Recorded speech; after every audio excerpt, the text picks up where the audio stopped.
samahan niyo kami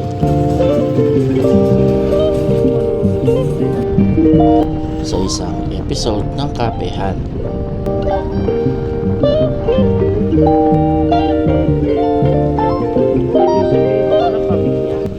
Kasama ang mga college friends ko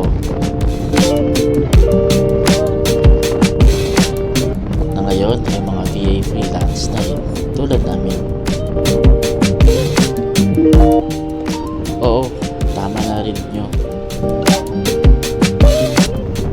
Pagiging virtual assistant ang source of income namin mag-asawa. Sa ngayon, kumikita naman kami ng 6 digits na magkasama. Masaya at masarap maging isang VA. Sa bahay ka lang nagtatrabaho, kasama buong pamilya mo.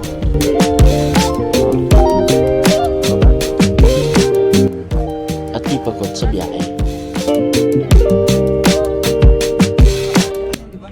Kaso, kalakip nito ay mga hirap at sakripisyo na hindi alam ng karamihan. Kaya sa tuwing nagkakaroon ng pagkakataon gaya nito, hindi namin talaga pinapalagpas. Dahil naniniwala kami para maiwasan ang ma-burnout sa kahit na anong klase ng trabaho,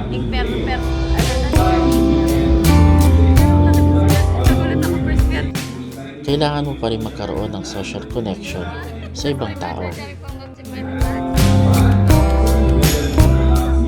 Sa pagkakataon na ito, mga naging kaklase ko sa college ang mga kasama namin magkape at kwentuhan.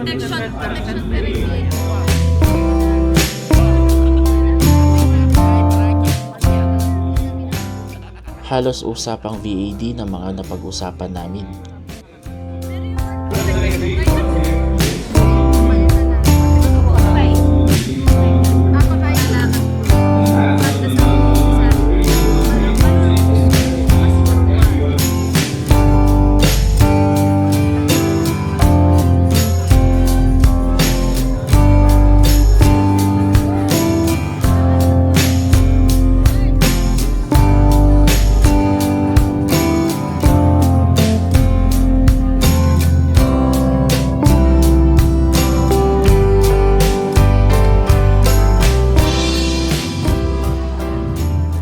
Kasabay na rin ng mga buhay namin bilang mga magulang.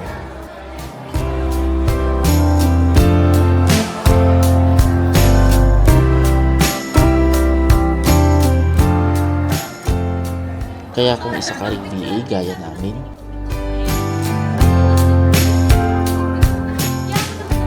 bigyan mo pa rin ang iyong sarili na lumabas at kumonek sa ibang tao.